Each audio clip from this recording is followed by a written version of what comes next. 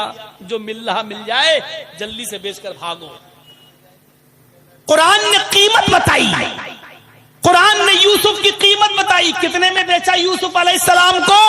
وَشَرَوْهُ بِثَمَنٍ بَخْسٍ دَرَاهِمَ مَعْدُودَةٍ، چند گھسے پٹے، چند کھوٹے سکوں میں بیچ دیا، یعنی معمولی رقم میں بیچ دیا۔ لو، اور جو مل گیا لے کے چلے گئے۔ یوسف علیہ السلام کو کس نے خریدا؟ بادشاہ مصر نے۔ چاہتا تو لمبی رقم دے سکتا تھا، لیکن نہیں، چند سکوں میں خرید لیا اور یوسف کو اپنے گھر لایا۔ اور جب لایا تو اپنی بیوی سے کہا کھلاؤ پلاؤ پال پوس کے بڑا کرو، ہمارے پاس کوئی اولاد نہیں ہے، یہ یوسف، یہ آگے چل کر یہ بچہ ہمارا بیٹا بنا، ہم اس کو بیٹا بھی بنا سکتے ہیں، یہ ہمیں کوئی فائدہ ضرور پہنچائے گا۔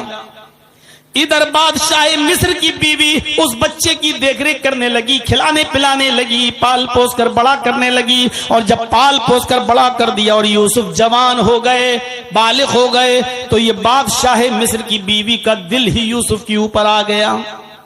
اب منظر دیکھیے، یوسف علیہ السلام پر دل آ گیا، بہلانے لگی، پھسلانے لگی، اپنے قریب لانے کی کوشش کرنے لگی، لیکن یوسف علیہ السلام بچے رہے۔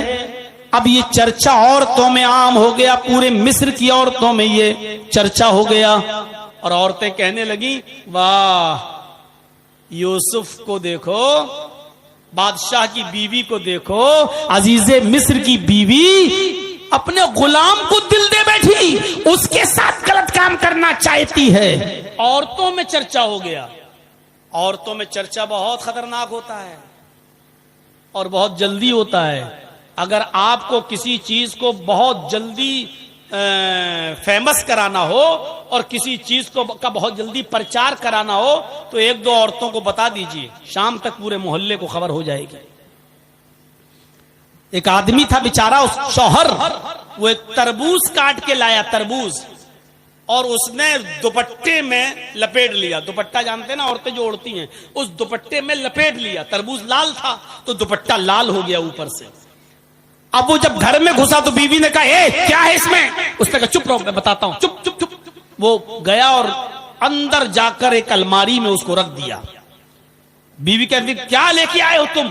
اس نے اپنی بیوی سے کہا سنو، ایک آدمی سے دشمنی ہو گئی میری، میں نے اس کی گردن کاٹی ہے، اس میں ایک آدمی کا مرڈر کر کے آیا ہوں، اس کی گردن ہے، ابھی دن میں پھینکنے جاؤں گا تو پکڑا جاؤں گا، رات ہونے تو میں اس کو ندی میں پھینک کے آؤں گا، ابھی شور مت کرو، بس جاؤ تم کام میں لگ جاؤ۔ مار دیا ہم نے، ایک آدمی کا قتل کر دیا۔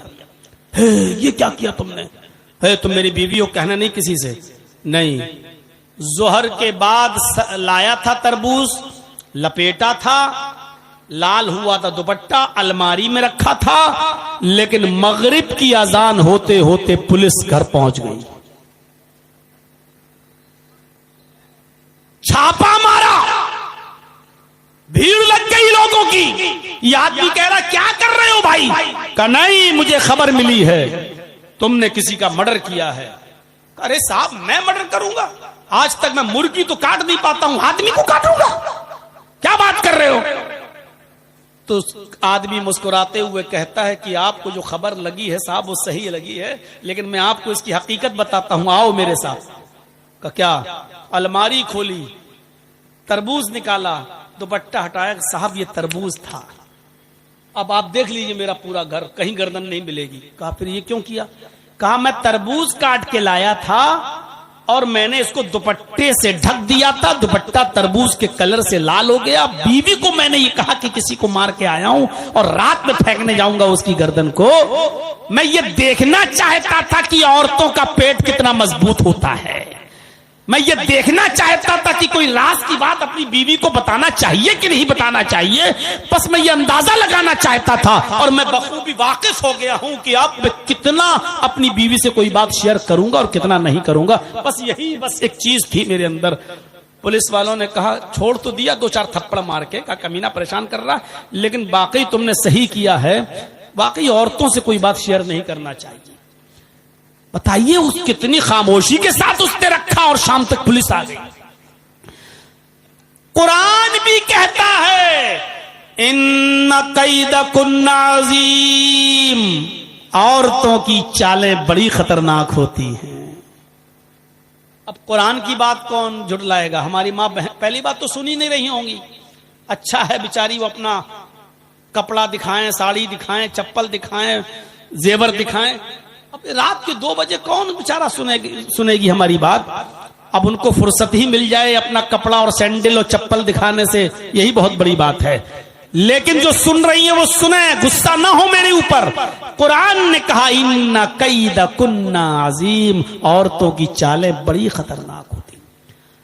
اب عورتوں میں چرچا ہو گیا مصر کے اندر. لو بادشاہ مصر کی بیوی نے اپنے غلام کو دل دے دیا، اپنے 2 کوڑی کے غلام کو. اب بادشاہ کی بیوی کو بڑا برا لگا کہ کمبخت میرے بارے میں ایسی باتیں کر رہی ہیں، ان کو کیا معلوم یوسف کتنے خوبصورت ہیں. کہا اچھا چلو. اب دیکھیے ایک اور چال چلی بادشاہ مصر کی بیوی نے. کیا چال چلی؟ ساری عورتوں کو بلایا، دعوت دے دی، دسترخوان لگا دیا، سب کے سامنے پھل رکھ دیے اور چھری رکھ دی. لو پھل کاٹو اور کھاؤ. یہ بھی ایک چال تھی. عورتوں نے چھری اٹھائی اور پھل کاٹ کاٹ کے کھانے لگی. یوسف سے کہا بادشاہ مصر کی بیوی نے، یوسف ان عورتوں کے سامنے سے گزر جاؤ. اور جب بادشاہ مصر کی بیوی کی بات مان کر یوسف جب ان عورتوں کے سامنے سے گزرے اور مصر کی عورتوں نے جب یوسف کو دیکھا تو پھل کاٹ رہی تھی، انگلی کٹنے لگی. کبھی کبھی آپ دیوار پہ تیز سر مار دیں تو اس وقت آپ کو تکلیف نہیں ہوگی، آدھے گھنٹے کے بعد درد ہوگا. اوف. کبھی کبھی اچانک آپ کو چوٹ لگ جائے تو اس وقت وہ جگہ سن ہو جاتی ہے، آپ کو تکلیف نہیں ہوگی، بعد میں تکلیف ہوتی ہے. عورتوں نے ادھر یوسف کو دیکھا تو انگلیاں کاٹ دی. اور ایسے نہیں کٹی نہیں، قرآن کہتا قطعنا ایدیہن، انگلی کٹی نہیں، ٹکڑے ٹکڑے ہو گئی. ادھر سے کٹی، ادھر سے کٹی، ادھر سے کٹی، گرنے لگی. قطع یقطع کے معنی کاٹنا اور قطع یقطع تختی کے معنی ہوتے ٹکڑے ٹکڑے کرنا. ان عورتوں نے اپنی انگلیوں کے ٹکڑے ٹکڑے کر دیے. الفاظ کی زیادتی معنی کی زیادتی پر دلالت کرتی ہے. کئی جگہ سے ان کی انگلیاں کٹ گئی اور ان کو تکلیف ہی نہیں ہو رہی ہے. انگلیاں کٹ کے گر رہی ہیں اور وہ یوسف کی خوبصورتی دیکھ کر وہ دیوانی ہو گئی. اور قرآن کہتا ہے چیخ پڑی ما ھذا بشر، یہ انسان ہے ہی نہیں، یہ انسان نہیں ہے. ارے انسان نہیں تو کون؟ ان ھذا الا ملک کریم، یہ تو کوئی بزرگ فرشتہ نظر آتا ہے، یہ تو کوئی بزرگ فرشتہ دکھائی دے رہا ہے، یہ تو انسان نظر ہی نہیں آ رہا ہے. ان ھذا الا ملک کریم، یہ تو فرشتہ دکھائی دے رہا ہے. ابھی تک بادشاہ مصر کی بیوی فریبتا تھی، اب ساری عورتیں یوسف کی دیوانی ہو گئی. کیسی خطرناک چال چلی. اب ان عورتوں سے کہا دیکھ رہی ہو نا، اب بتاؤ میرا کیا قصور ہے. یہ ایک اور چال. کیسی خطرناک چالیں ہوتی ہیں عورتوں کی. فون نمبر بھی ڈھونڈ لیں گی، کال بھی کریں گی، رات بھر جگائیں گی بھی، چیٹنگ بھی کریں گی، ٹائم دے کر آپ کو اپنے گھر بلائیں گی بھی، اور پھر آپ کا نام بھی لے کر آپ کو پھنسا بھی دیں گے. اور اگر 2 آنسو نکال دیے تو بس پوچھو مت، ساری دنیا ہمدرد ہو جائے گی. کمینہ کتنا بڑا کتا ہے، بیچاری اس عورت کو رلا رہا ہے. ارے اس کے آنسو ہی میں تو سارا مکر اور فریب چھپا ہوا ہے جو تمہاری سمجھ میں نہیں آ رہا ہے. بن گئے جھوٹے ہمدرد اس کے پاس جا کر. اگر عورتوں کی چالیں خطرناک نہ ہوتی تو قرآن یہ نہ کہتا انا کیدکن عظیم، ان کی چالیں بڑی خطرناک ہیں. ایک اور چال چلی، بتاؤ اے مصر والیو میرا کیا قصور ہے؟ خوبصورت ہی اتنا ہے کہ میرا دل آ گیا۔ ساری عورتیں کہنے لگی نہیں نہیں تمہارا کوئی قصور نہیں، میرا تو خود ہی آ گیا۔ اب جب یہ قبول کروا لیا کہ تمہارا بھی دل اس کے اوپر آیا تو سنو کیا کہا، اوفو قرآن کیا کہا بادشاہ مصر کی بیوی نے، آئے اور تو سن لو، یوسف کو سامنے رکھ کر کیا کہا، اگر اس لڑکے نے، اس نوجوان نے اگر میری بات نہ مانی، دھمکی بھی، اگر اس نے میری بات نہ مانی اور میرا کہا نہ مانا، اور جو چیز میں اس سے چاہتی ہوں اگر اس نے میرے مطالبے کو پورا نہ کیا تو اس کو میں سخت سے سخت سزا دلواؤں گی یا جیل میں سڑا دوں گی، جیل بھیج کر رہوں گی، یہ جیل میں سڑے گا، یہ جیل میں جائے گا، لمبی مدت تک جیل میں رہے گا، جیل میں اس کو سڑوا دوں گی۔ اور جب یوسف علیہ السلام نے سنا کہ بادشاہ مصر کی بیوی نے، میری مالکن نے یہ کہہ دیا کہ میں اس کو جیل میں سڑا دوں گی، تکلیف پہنچاؤں گی، تو جانتے ہو یوسف علیہ السلام نے کیا کیا؟ آسمان پر نظریں ڈالی اور اللہ سے دعا کی۔ جب یوسف اللہ سے دعا کر رہے تھے تو اس دعا میں بھی عورتوں کے مکر و فریب اور چال کا ذکر کر رہے تھے، اور یوسف نے جو دعا کی وہ کیا دعا کی، رب السجن احب الی مما یدعوننی الیہ، اے میرے رب مجھے جیل میں جانا زیادہ محبوب ہے، مجھے جیل میں جانا زیادہ پسند ہے، مجھے جیل میں جانا گوارا ہے، لیکن وہ کام کرنا گوارا نہیں جس کام کی طرف یہ عورتیں مجھے بلا رہی ہیں، یدعوننی الیہ، جس کام کی طرف یہ مجھے بلا رہی ہیں۔ پتا چلا کہ ایک عورت نہیں بلا رہی تھی، ساری عورتیں یہ چاہ رہی تھی کہ یوسف میرے ساتھ منہ کالا کر لے، یوسف میرے ساتھ قائم دے دے اور مجھے وقت دے دے، اس لیے یدعوننی جمع مؤنث غائب کا صیغہ استعمال ہوا ہے۔ کیا کہا، اے اللہ مجھے جیل میں جانا زیادہ پسند ہے، مجھے جیل میں سڑ جانا پسند ہے، مجھے جیل کی زندگی گوارا ہے، مجھے جیل کھانا پسند ہے، لیکن وہ کام کرنا پسند نہیں ہے جس کام کی طرف یہ عورتیں مجھے بلا رہی ہیں اور مجھے دعوت دے رہی ہیں۔ اس کے بعد جو دعا کی وہ یہ کی، وَإِلَّا تَصْرِفْ عَنِّي كَيْدَهُنَّ، اے اللہ ان کی چالوں سے بچانا تیرا کام ہے، اے اللہ ان کے مکر و فریب سے بچانا تیرا کام ہے، اے اللہ اگر تو نے مجھے ان کے چالوں سے محفوظ نہ کیا، ان کے ارادوں سے محفوظ نہ کیا، ان کی چالوں سے اور ان کے ڈھونگ سے اگر تو نے مجھے میری حفاظت نہ فرمائی، اسبو الیہن واکم من الجاہلین، تو میں بھی ان کی طرف گر جاؤں گا، میں بھی ان کی طرف مائل ہو جاؤں گا، میں بھی ان کی طرف جھک جاؤں گا۔ اگر تو نے مجھے ان کی چالوں سے نہ بچایا، اگر تو نے مجھے ان کی چالوں سے محفوظ نہ کیا تو میں بھی ان کے ساتھ منہ کالا کر بیٹھوں گا، واکم من الجاہلین، اور میرا شمار نادانوں میں اور جاہلوں میں ہو جائے گا۔ کیا کہا یوسف علیہ السلام نے، اللہ ان کی چالوں سے تو مجھے بچا لے، جیل میں بھلے ہی چلا جاؤں وہ مجھے گوارا ہے۔ اب سنیے تعلیم دیکھیے کیا ہے، یوسف علیہ السلام کے پھر وہ پیچھے پڑ کے رہ گئی، یہ جیل میں بھی جانے کے لیے تیار ہے، زبردستی کروں اس کے ساتھ، اب زبردستی کرنے لگی۔ کیا کہا، یوسف ادھر آؤ، چلو ایک کام ہے۔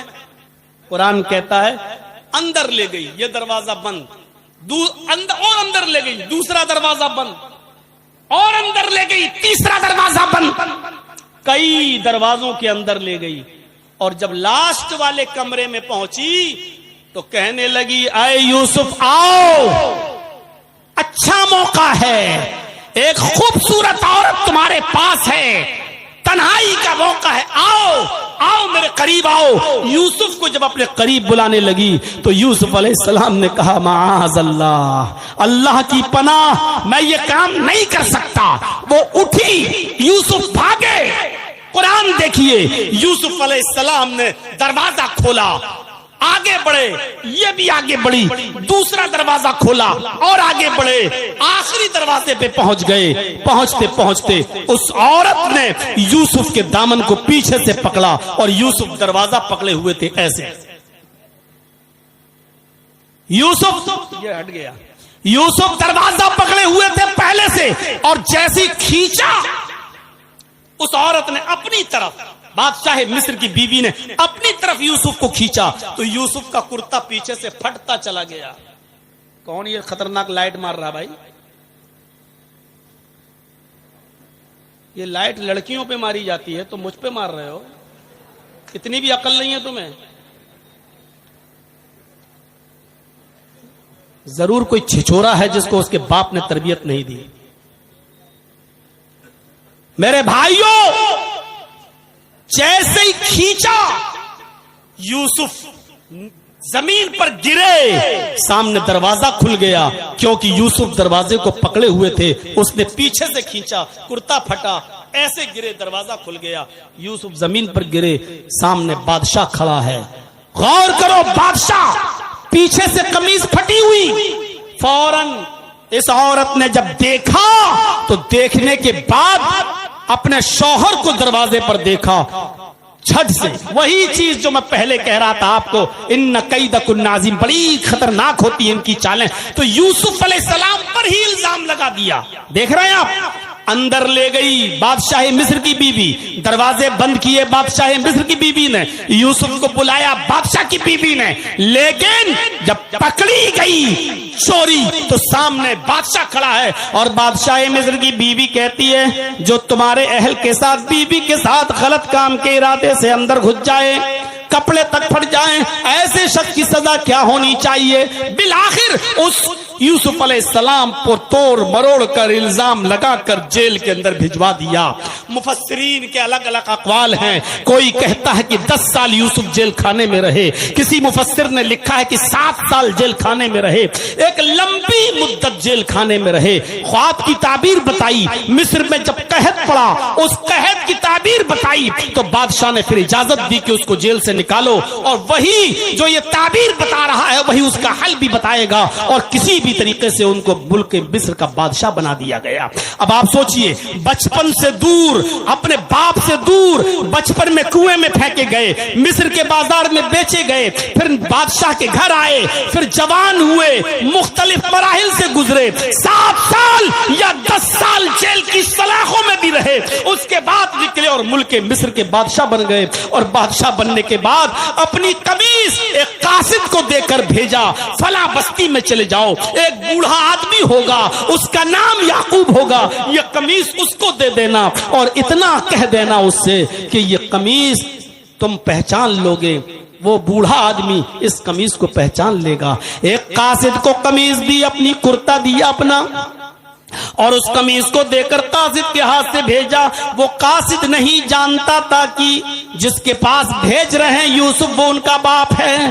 وہ قاصد، وہ ایلچی، وہ دودت، وہ میسنجر، وہ پیغامبر جاتا ہے اور یوسف علیہ السلام کی وہ قمیص لے کر اس بستی میں پہنچتا ہے، اور پوچھتے پوچھتے یعقوب کو ڈھونڈ لیتا ہے۔ یعقوب علیہ السلام کے پاس جا کر کہتا ہے ملک مصر کے بادشاہ نے یہ قمیص تمہیں دی ہے، اس قمیص کو دیکھو۔ اس نے کہا یہ قمیص تمہیں دیں گے تو تم پہچان لو گے یہ قمیص کس کی ہے۔ یعقوب علیہ السلام نے اس قمیص کو اپنی ناک سے سونگا، اس قمیص کو اپنے منہ تک لے گئے اور ناک سے سونگا تو اس قمیص نے بتا دیا، یعنی سونگتے ہی یعقوب پہچان گئے کہ یہ قمیص تو یوسف کی ہے، میرے بیٹے کی ہے، میری لخت جگر کی ہے۔ تو یعقوب علیہ السلام نے کہا جس نے یہ قمیص دی ہے اس کا نام یوسف ہے۔ جواب دیا ہاں۔ فرمایا کیف ترکتہ، آئے قاصد، آئے قمیص لانے والے، تم نے اس کو کس حال میں چھوڑا ہے؟ تم نے اس کو کس حال میں چھوڑا ہے؟ یعنی وہ کہاں ہے اور کس حال میں ہے، کیا ہے اس کا پس منظر؟ تو یعقوب علیہ السلام نے جب یہ پوچھا تو اس قاصد نے جواب دیا۔ تفسیر ابن کثیر پڑھیے اور معالم التنزیل دیکھیے۔ جب یہ پوچھا کہ کئی ترکتہ تم نے اس کو کہاں دیکھا، کس حال میں چھوڑا، تو جواب دیا قاصد نے ترکتہ ملک مصر، ہم نے اس کو مصر کے بادشاہ کی حالت میں چھوڑا ہے. یعنی اے یعقوب اس وقت وہ شخص بادشاہ بنائے، حکمراں بنائے، ملک کا مصر کا بادشاہ ہے. یعقوب علیہ السلام نے سنا کہ میرا بیٹا بادشاہ ہے، ملک مصر کا تخت نشین ہے، بادشاہ ہے. لیکن یہ سن کر ان کو خوشی نہیں ہوئی، رونے لگے اور روتے ہوئے کہنے لگے لا اسألکم عن ھذا، میں یہ نہیں جاننا چاہتا کہ یوسف بادشاہ ہے یا غلام، میں یہ نہیں جاننا چاہتا کہ وہ کس ڈگری پر ہے، کون سی پوسٹ ہے اس کے پاس، میں یہ سب نہیں سننا چاہتا. بس میں یہ جاننا چاہتا ہوں، میرے پوچھنے کا مطلب یہ ہے اسألکم عن ای دین ترکتہ، کہ تم نے اس کو چھوڑا تو اس کا دین کیا ہے. مجھے یہ مت بتاؤ کہ وہ بادشاہ ہے، چیئرمین ہے، ایم ایل اے ہے، ایم پی ہے، کیا ہے، یہ مجھے مت بتاؤ. اسألکم عن ای دین ترکتہ، مجھے یہ بتاؤ کہ اس کو تم نے کس دین پہ چھوڑا ہے. قاصد نے کہا ہم نے اس کو جس دین پہ چھوڑا ہے بس اتنا جانتا ہوں، قال یشہد ان لا الہ الا اللہ، بس وہ یہ کہتا ہے کہ اللہ کے علاوہ ہمارا کوئی معبود نہیں. یعقوب علیہ السلام کہتے ہیں پھر میرے بیٹے کی تربیت ٹھیک ہوئی ہے. اگر وہ اللہ کو پہچان رہا ہے، اللہ کو اپنا معبود سمجھ رہا ہے تو کوئی بات نہیں، اس کی تربیت ٹھیک ہوئی ہے. اقرأ باسم ربک الذی خلق، اس تعلیم سے جو دینی تعلیم ہے اس سے انسان اپنے رب کو پہچانتا ہے. اور دینی تعلیم کو چھوڑ کر دوسری تعلیم حاصل کرنے والوں نے میرے بھائیوں ذریعہ معاش کی طرح کس طریقے سے اس کو استعمال کیا ہے وہ ہمارے اور آپ کے سامنے موجود ہے. نظریں ڈالو، حلال و حرام کی کوئی تمیز آج ہماری سوسائٹی کے اندر نہیں رہی ہے. آج کسی کو بھی دیکھ لو، بینکوں میں کتنا پیسہ اس کا جمع ہے، سود بڑھ رہا ہے، اس سے پوچھو کہ سیونگ اکاؤنٹ ہے اس میں سود بڑھتا ہے تم اس کا کیا کرتے ہو، یا فکس ڈپوزٹ تمہاری چل رہی ہے اس کا کیا کرتے ہو. یہ بتاؤ کہ کس کس کے پاس کریڈٹ کارڈ ہے، اور کریڈٹ کارڈ جب تم بنواتے ہو تو بتاؤ کبھی اگر اس میں وقت پر پیسہ بینک کو نہیں دیا تو سود دیتے ہو یا نہیں دیتے ہو. تو میرے بھائیوں آپ غور کریں کہ اسی نبی نے ہمیں رب کی معرفت دیتے ہوئے اس کمائی کو حرام قرار دیتے ہوئے فرمایا کہ درہم ربا یاکلہ الرجل وہو یعلم، اگر کوئی شخص سود کا، بیاج کا ایک درہم کھا لے،